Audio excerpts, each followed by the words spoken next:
자, 오늘도 우리 하나님께서 주시는 은혜와 평강이 여러분과 함께 하기를 주의 이름으로 축복합니다. 자, 우리 옆에 한번 이렇게 인사하십시다. 주님의 평안을 누리십시다. 아멘. 주의 평안을 누리는 여러분 되시기를 바랍니다.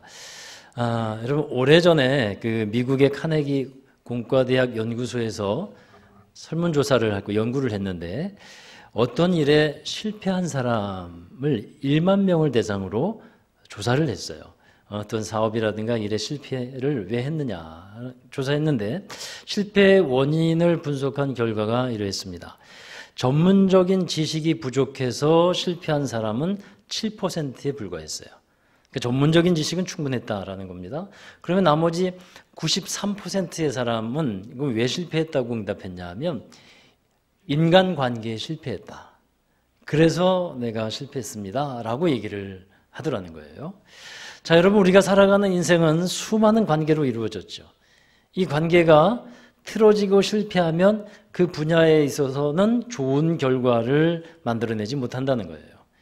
서로 간에 좋은 관계를 이루고 있는 상태, 이게 참 우리에게 능력이 되는데, 그러한 좋은 관계의 상태를 평안이다, 또는 화평이다, 화목이다, 평강이다, 이렇게 말로 할 수 있습니다. 의미는 조금씩 단어적인 의미가 다를 수는 있어도 같은 그런 그룹에 속해 있는 단어들입니다. 제가 알고 있는 한 목사님의 얘기인데, 아들을 키우는데요, 이 아들이 한동안 이제 버릇이 안 좋은 거예요. 그래가지고 이 아들을 이 아빠가 혼을 냈습니다. 혼을 내고 나니까 이 아들이 화가 났잖아요. 아빠한테 화가 나서 아빠하고 한동안 냉각기를 지내는 거예요. 그러는 가운데서 이제 아빠가 서재에서 말씀을 준비하고 있는데, 문이 빼꼼히 열리더니 아들이 이제 뒤로 몰래 와가지고는 사진 하나를 툭 위에다가 던져놓고 가더래요. 그래서 뭔가 이렇게 봤더니 자기하고 이 아들하고 옛날에 그렇게 껴안고서 웃고 있었던 사진, 그 사진을 탁 던져놓고 황급히 나가면서 문 앞에 서서 이렇게 얘기하더랍니다. 이때는 우리 좋았잖아. 이때는 우리 좋았잖아 라고 얘기를 이제 하는 거예요. 그래서 여러분, 얼마나 이 아들이 아빠하고 관계가 안 좋았을 때 답답하고 괴로웠을까. 그래서 견디다 못해서 그렇게 그때 좋은 시절의 기억을 떠올리면서 사진을 준 거예요. 자, 여러분, 평안하기 싫어하는 사람이 있을까요? 화목한 삶을 싫어하는 사람이 있을까요? 여기는 없으리라고 생각하고요. 이거 싫어하는 사람은 없을 거라고 생각합니다. 그런데 사실 화목하기를 원하고 우리가 평안하기를 원하는데 그게 잘 안 돼요. 그게 잘 안 되는 거예요. 누구나 다 화목한 삶을 살기를 원하는데 그 화목함이 잘 안 돼요. 누구나 다 평안하게 평강을 추구하는데 그게 그렇게 어려운 거예요. 그래서 우리가 배워야 합니다. 배워야 되고, 화목할 수 있는 비결이 반드시 있습니다. 평안할 수 있는 비결이 반드시 있습니다. 할렐루야. 이것을 배우는 겁니다. 배워야 합니다. TV 프로 중에 개는 훌륭하다라는 프로가 있더라고요. 며칠 전에 처음 봤어요. 많이 보시나 보다. 많이 보세요? 예. 그 봤더니 그 전에는 모든 개는 나쁜 개는 없다 이렇게 나오더니 요새는 개는 훌륭하다 이렇게 나오나 봐요. 하여튼 재밌게 봤는데, 그 프로에 개통령이라고 불리는 강형욱 씨가 있죠. 예, 이 사람이 개 훈련사이기도 하고 치료사이기도 하더라고요. 그래서 이 프로를 보면서 놀라운 것은요, 그가 개들을 보듬고 치료해가는 걸 보면서 감탄하지 않을 수가 없었어요. 너무 잘하는 거예요. 어쩌면 개의 마음을 그렇게 잘할까. 생긴 것도 개인데 하여튼 그렇게 보여요. 그렇게 보여. 닮아간 거예요. 예, 안 좋은 얘기가 아니라 좋은 얘기예요. 근데 개와 사람 간, 주인과 개의 문제가 발생해서 그 강형욱 씨를 불렀는데, 그 문제를 풀어가는 방식이 놀라운 거예요. 예를 들면 반려견이 집안을 어지럽히고 막 물건을 물어뜯습니다. 심지어 어떤 개는 자기의 변까지도 먹더라고요. 자, 이런 행동을 하는데 주인이 그걸 보면서 호통치고, 그리고 막 때리기도 하고 막 이렇게 다루는데 이 대통령이라고 하는 이분이 가서는 그렇게 다루지 않고요. 그 개들을 잘 교정해 나가더라고요. 그냥 치유해 나가는 거예요. 감탄하지 않을 수가 없었어요. 주인이 대하는 방식하고 이 치료사가 대하는 방식이 너무 다른 거예요. 자, 그걸 어쩌면 이렇게 잘 다룰 수 있을까? 어쩌면 이렇게 잘 고칠까? 왜 그런가 했더니요. 그 개를 너무 잘 알고 있는 거예요. 개를 너무 잘 알고 있고 왜 그런 행동을 하는지를 이해하고 있는 거예요. 그래서 그 문제의 원인을 아니까 접근 방식이 다르더라고요. 또 대하는 방식이 다르더라고요. 그러니까 아주 수월하게 교정이 되어 가는 거더라고요. 자, 여러분, 우리가 살아가는 현실 속에서도 관계가 막혀서 힘든 생활이 있다면 그 원인이 뭔지 그걸 먼저 알아야 돼요. 왜 그것이 생겨났는지. 원인을 알지 못한다면 화평한 삶을 살 수가 없다는 거예요. 그래서 사람이 계속 불화하게 되는 이유가 있는 거죠. 근데 이유가 있다면 해결책도 있는 거예요. 자, 먼저 여러분 불화의 원인이 뭐냐 하면 불화의 원인은 한번 따라 하실까요? 죄입니다. 예, 불화의 원인은요, 성경에서 근본적인 원인을 알려주고 있는데 그게 죄예요, 죄. 사람이 화평하지 못하게 된 이유가 2장 1절의 말씀을 보시면요, 이렇게 되어 있어요. 2장 1절 함께 보시면 그는 허물과 죄로 죽었던 너희를 살리셨도다 라고 말씀하는데 그때 이 사람들은 우리 예수님을 믿지 않고 있었던 상태의 사람들을 말하고 있습니다. 근데 오늘 말씀으로 또 넘어가 보십시오. 자, 12절의 말씀에 그때에 너희는 그리스도 밖에 있었고 이스라엘 나라 밖의 사람이라 약속의 언약들에 대한 외인이요 세상에 소망이 없고 하나님도 없는 자이더니. 예. 자, 그러니까 이 그때라는 것을 분명히 말하고 있습니다. 그때가 있어요. 그때. 여기서 말하고 있는 그때는 예수님 믿기 전에 때를 말하고 있는 겁니다. 자, 그때의 상태, 예수님 믿기 전에 죄 가운데 살고 있었던 때의 상태는 에베소서 2장 2절과 3절 여기를 보면 더 구체적으로 나와 있어요. 함께 읽어보실까요? 그때의 너희는 그 가운데서 행하여 이 세상 풍조를 따르고 공중의 권세 잡은 자를 따랐으니 곧 지금 불순종의 아들들 가운데서 역사하는 영이라. 전에는 우리도 다 그 가운데서 우리 육체의 욕심을 따라 지내며 육체와 마음에 원하는 것을 하여 다른 이들과 같이 본질상 진노의 자녀이었더니. 자, 죄와 허물로 죽었던 사람의 특징이 있어요. 이게 뭐냐 하면 먼저 따라가는 것이 다르다는 거예요. 추구하는 것이 다르고요. 바라보는 것이 다릅니다. 쫓아가는 것이 달라요.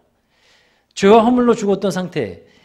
첫째 무엇을 따르냐 하면 에베소서 2장 2절과 3절을 읽었는데 거기에 다 나와 있는 내용이에요.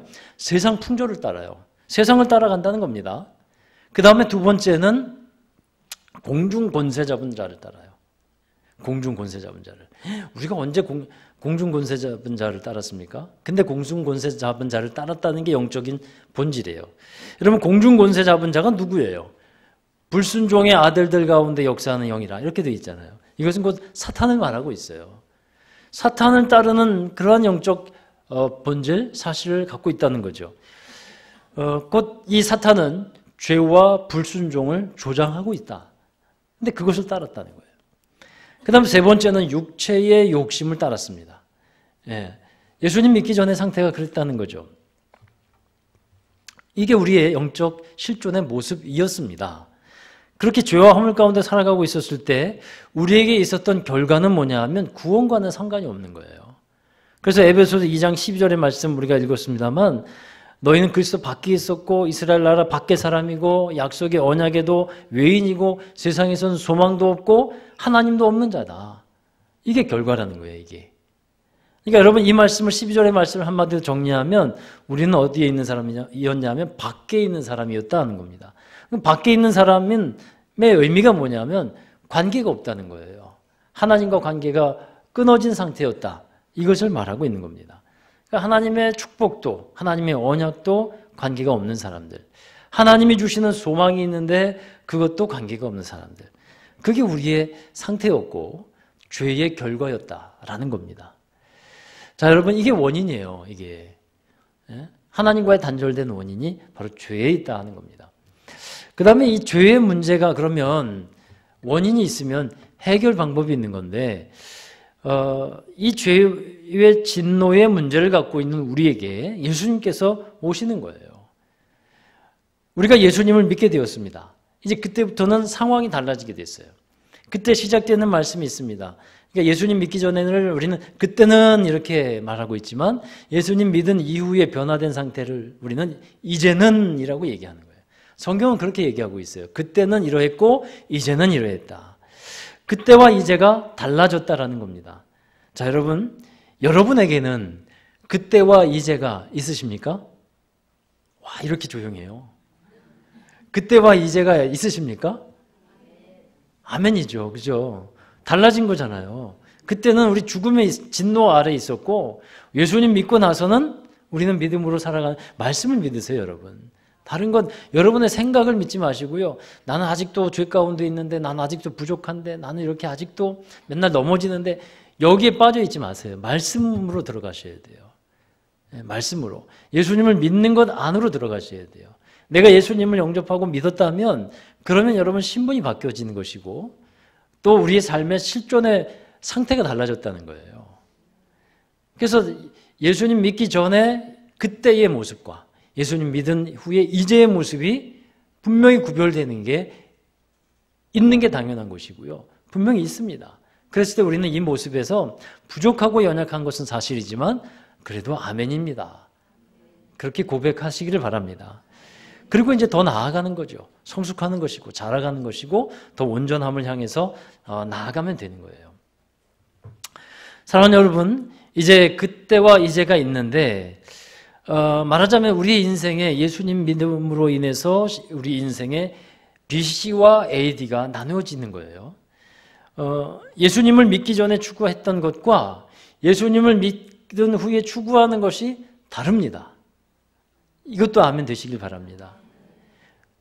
아직도 나는 세상의 것이 좋은데요. 그래요. 그게 사실에 남아 있어요. 그러나 여러분, 더 하나님의 나라가 더 좋아질 거예요. 하나님의 것을 우리는 바라보게 될 것이고 그렇게 살아가게 될 거예요. 여전히 우리 세상의 것이 다 없어지지 않았습니다. 없어지고 있는 중이에요. 여러분, 고린도후서 5장 17절에 보면 누구든지 그리스도 안에 있으면 새로운 피조물이라. 보라, 이제 새 것이 되었도다. 이렇게 말씀하고 있어요. 보라, 이전 것은 지나갔으니 보라, 새 것이 되었도다. 이 보라는 것이요, 우리 정말 감정을 넣어서 정말 기쁨이 가득 차서 그렇게 고백해야 되는 말이에요. 봐라, 봐라, 나 새 것이 됐다.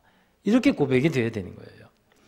여러분, 이전에 내가 아니고 예전에 나는 죽었다. 나는 새로워졌다. 예수님 믿고 나는 새 사람이 되었다.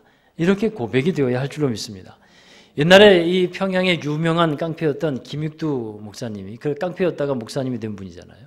이분이 예수님을 믿고 나서 사람들에게 부고장을 돌렸대잖아요. 부고장. 부고장이 뭔지 아시죠? 누가 죽었을 때 그 죽은 소식을 알리는 거. 부고장을 돌리면서 김익두가 죽었다라는 부고장을 다 전한 거예요. 그 부고장을 받아들이는 사람들이 얼마나 기뻐했는지 몰라요. 야, 김익두 죽었대. 이제 우리 살만 나는 세상 됐다. 우리 장사 좀 편하게 하겠다. 맨날 김익두가 시장에 와가지고 아주 뒤집어 엎었거든요. 그러니까 이제 김익두가 죽었다는 얘기에 사람들이 기뻐했어요. 근데 어느 날 김익두가 시퍼렇게 살아서 나타난 거예요. 그러니까 사람들이 막 무서워 떨고 다 당황하잖아요. 그리고 또 이제 두려워합니다. 그때 김익두 그분이 하는 말씀이 있어요. 예전에 김익두는 죽었습니다. 예전에 김익두는 죽었습니다. 나는 옛날의 내가 아닙니다. 그렇게 얘기하는 거예요. 자, 여러분, 그때와 이제 분명히 다른 겁니다. 추구하는 것도 다르고요. 우리가 기도하는 것도 달라지는 거고요. 자, 이것이 우리의 모습이 되어야 합니다. 이제 이 죄의 문제, 그 다음에 사람 간의 문제가 또 있는데 이 사람 간의 문제가, 관계의 문제가 또 어떻게 그러면 해결될 수 있을까? 이 부분은요, 또 우리 십자가로 돌아가야 돼요. 죄의 문제가 하나님과 우리 사이를 갈라놓았지만 사람과 사람도 갈라지게 합니다. 오늘 말씀에 보면요, 먼 데 있는 사람이 있고 가까이 있는 사람이 나옵니다. 자, 우리 이 13절의 말씀에 보면요, 멀리 있던 너희, 또 그렇게 나오죠.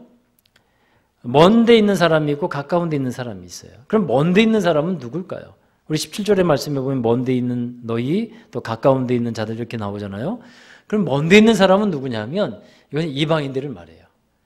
이 당시에 이 기록되어 있는 말씀의 역사적인 배경을 보면 먼 데 있는 사람들은 이방인이고 가까운 데 있는 사람들은 유대인입니다.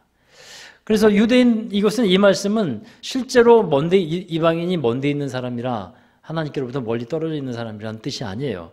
이건 유대인들을 기준으로 봤을 때 구분되는 거예요.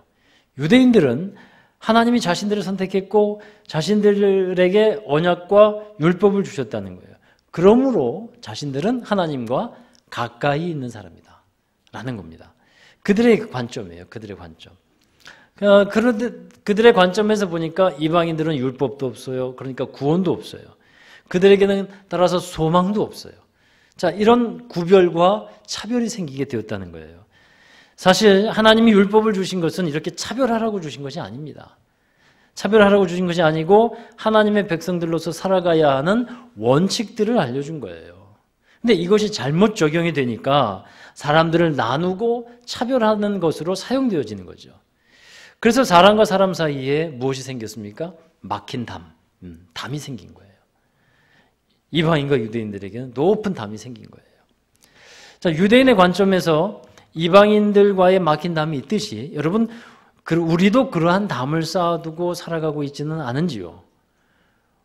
우리는 같은 민족이고 또 같은 그런 형제 자매들인데 그럼에도 불구하고 담을 쌓아두고 살아가는 일들이 제가 보기에는 심심치 않게 보여요.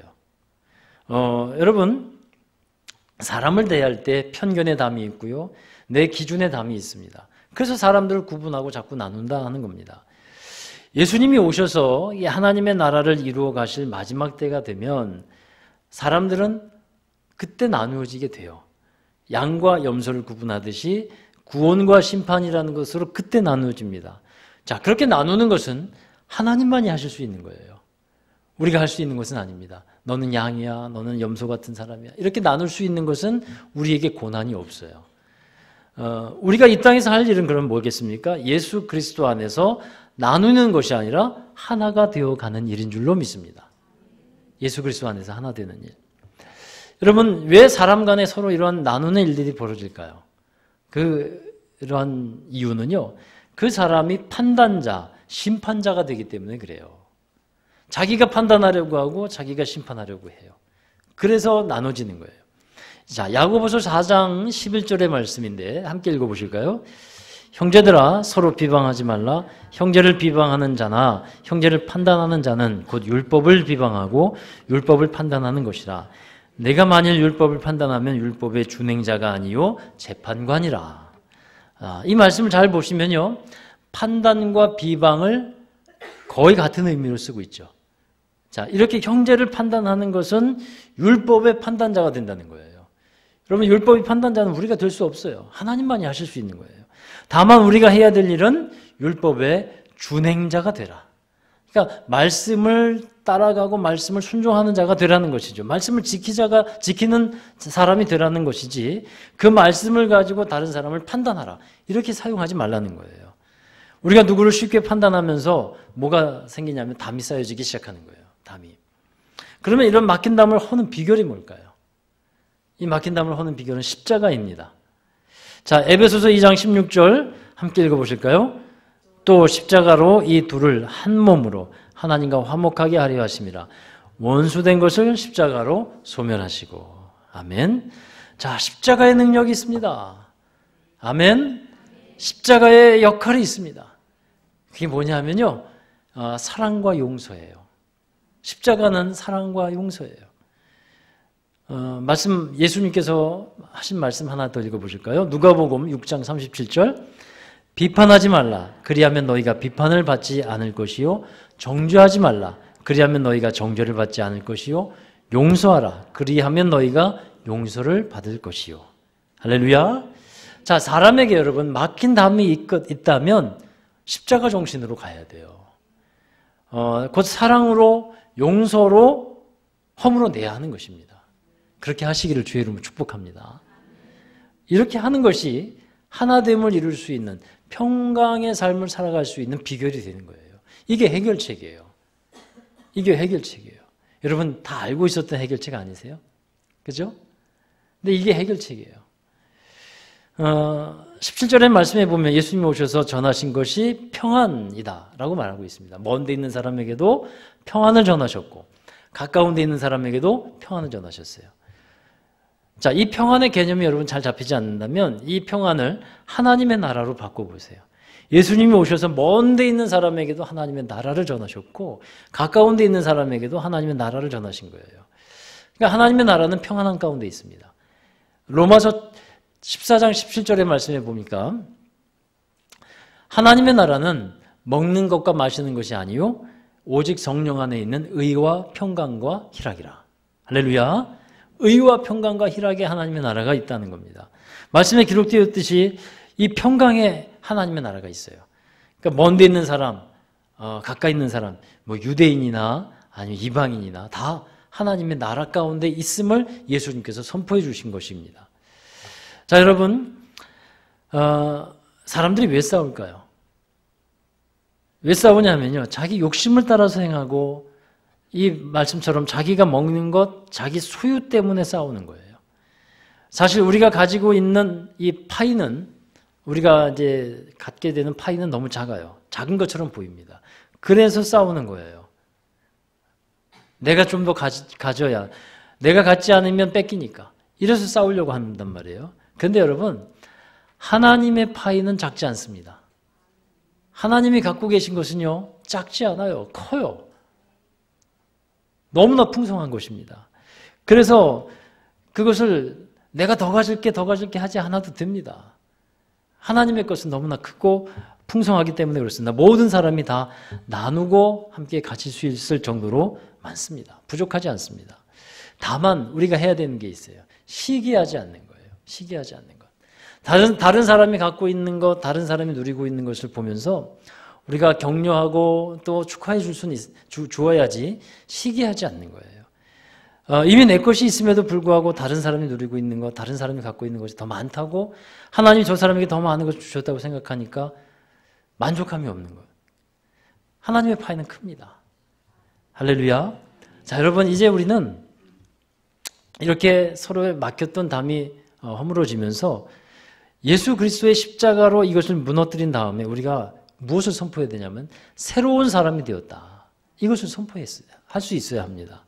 자, 15절의 말씀에 보면요. 자, 둘로 자기 안에서 한 새 사람을 지어서 화평하게 하셨다라고 말씀하고 있습니다. 또 18절의 말씀에 보니까 이 둘이 한 성령 안에서 아버지께 나아감을 얻게 하려 하신다 말씀하고 있습니다.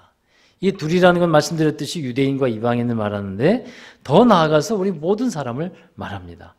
이렇게 새 사람이 된 것을 우리는 하나님의 권속, 하나님의 가족이라고 부르는 거예요. 자, 예수 그리스도 안에 우리는 하나님의 가족이 된 것을 여러분 꼭 인정하시고 그렇게 살아가시길 주의 이름으로 축복합니다. 그러므로 이제부터는 너희는 외인도 아니요 나그네도 아니요 오직 성도들과 동일한 시민이요 하나님의 권속이라. 이 권속이라는 말은 무슨 뜻이냐면 영어로 보면 하우스홀드라고 번역되어 있어요. 한마디로 가족입니다. 가구에 속한 거예요. 그래서 우리가 새로운 사람이 되었다는 것은 한 가족이 되게 하신 것이고 그 가족이 바로 뭐냐? 성전되어지는 교회입니다. 그게 한 가족이라는 겁니다. 다시 말씀을 정리해 봅시다. 하나님께서 먼 데 있는 사람, 가까운 데 있는 사람을 다 부르셨어요. 그런데 서로 화목하지 못한 채 살아갑니다. 서로 싸우기도 하고 갈등하고 원수처럼 살아갑니다. 왜 그러냐? 서로 막힌 담이 많아서 그렇다. 근데 그것들을 예수님이 오셔서 그 막힌 담을 허셨다는 것이 오늘 말씀이에요. 그리고 한 집에 살게 하셨습니다. 그 집이 성전을 이루어가고 있는 교회라. 오늘 말씀에 하는 거예요. 말씀하시는 겁니다. 자, 그 교회 안에서 우리는 예수 그리스도와 함께 예배하고 은혜의 삶을 살아가게 되는데 그 사람들이 새로운 사람 된 사람들이라는 겁니다. 저와 여러분이 새 사람 되어서 함께 살아가고 있는 거예요. 할렐루야. 이 사실이 이 오늘 말씀에 주어진 영적 실체이고 또 말씀입니다. 그러므로 우리가 고백해야 되는 것은 나는 우리 교회의 가족입니다. 이것을 기억하자라는 겁니다. 새롭게 되어진 가족입니다. 자, 우리는 아버지 하나님을 믿으며 예수 그리스도 안에서 하나 된 가족입니다. 이것을 우리가 기억하는데, 여러분, 이 교회는요, 그냥 우리가 먼저 시작한 것이 아니에요. 오늘 말씀해 보니까 에베소서 2장 20절에 함께 읽어보시죠. 너희는 사도들과 선지자들의 터 위에 세우심을 입은 자라. 그리스도 예수께서 친히 모퉁이 돌이 되셨느니라. 아멘. 하나님께서 디자인하셨습니다. 그 일을 건축하기를 누가 먼저 시작했냐면 사도들, 곧 하나님께서 보내신 사람들이에요. 하나님께서 보내신 사람들이 먼저 시작했고 또 선지자들이 시작했어요.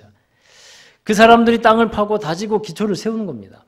사도들과 선지자들이 이 교회를 세우기 위해서 고생하고 또 희생했고 순교하기까지 피를 흘리면서 죽으면서까지도 하나님의 이 교회의 터, 성전의 터를 다졌습니다. 그리고 예수님이 오셔서 그 터전 위에 친히 모퉁이 돌이 되셨다. 그렇게 말씀하고 있죠. 자, 그러면서 이제 교회가 세워지는 겁니다. 그런데 여러분, 이 교회는, 이 하나님의 집은 지금도 공사 중입니다. 세워지고 있다는 거예요. 다 지어진 것이 아니죠. 그래서 22절에 이 오늘 말씀의 결론을 보면 너희도 성령 안에서 하나님의 거하실 초소가 되기 위하여 그리스도 안에서 함께 지어져 가느니라. 지어져 가느니라. 아멘. 지어져 가고 있는 교회입니다. 완성된 교회가 아닙니다. 잘 만들어 가고 있는 교회가 되어야 합니다. 하나님이 우리에게 설계도는 주셨습니다. 이제 우리가 교회를 세워가는 일이 남아있어요. 사랑하는 여러분, 사람과 사람 사이의 관계에서 화평을 이루는 데 있어서 가장 필요한 것은요, 말씀드렸듯이 십자가 정신이에요. 예수님께서는 십자가에서 자신의 몸을 내어주셨습니다. 그리고 주님의 살과 피를 먹고 마시라고 했고, 그 주님의 살과 피를 먹고 마시는 자는 하나님의 은혜 안에서 한 가족이 되게 하셨습니다. 마치 여러분 가시고기라고 아시죠? 가시고기가 갓 부화된 자기 새끼에게 어미의 살을 내어주면서 죽어가듯이 예수님은 십자가에서 죽으심으로써 우리를 살리셨고 우리를 하나 되게 하셨습니다. 예수님께서 이 땅에 오신 이유, 그 이유예요. 나눠지지 않고 나눠진 상태를 다시 하나 되게 하려고 하시는, 그것이 예수님께서 오신 이유입니다. 그러므로 우리도 하나 되기 위해서, 또 화평한 삶을 이루기 위해서 필요한 나를 내어주는 십자가 정신이 필요해요. 나를 내려놓는 것이 필요합니다. 나를 희생하고 나를 하나님께 헌신하는 것, 이것이 필요한 줄로 믿습니다. 여러분, 그것이 십자가예요. 우리가 하나됨을 이루고 화평을 이루는 사람 특징이라고 한다면 바로 십자가의 정신을 가지고 살아가는 사람입니다. 예수님이 오신 이유를 생각해 보십시오. 오늘 말씀, 평안을 전하기 위해서, 화목케 하시기 위해서 오셨습니다.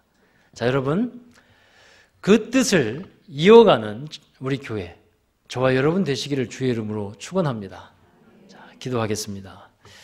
하나님, 우리에게 오셔서 평안을 전하시고 또 화평케 하여 주신 예수님의 그 크신 사랑과 은혜에 감사를 드립니다. 저희들 사실 살아가면서 많은 막혀있는 담들이 있습니다. 하나님과 막혔던 담들, 또 사람들과 막혔던 담들이 많습니다. 그런데 하나님, 예수님께서 오셔서 그 담을 허셨는데 그 죄를 이기게 하시고 또 죄 가운데서 발을 빼며 우리 하나님의 나라를 향해 나아갈 수 있게 하여 주셨고 하나님과의 관계가 회복되게 하여 주셨습니다.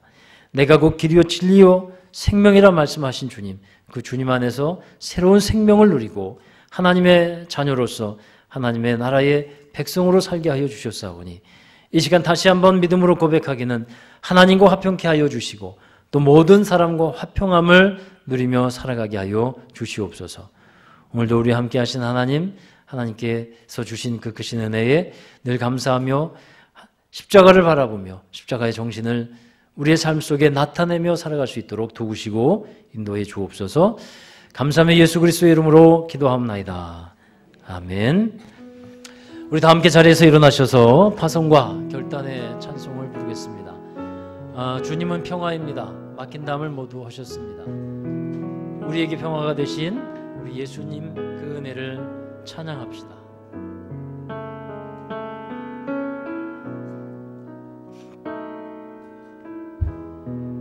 주는 평화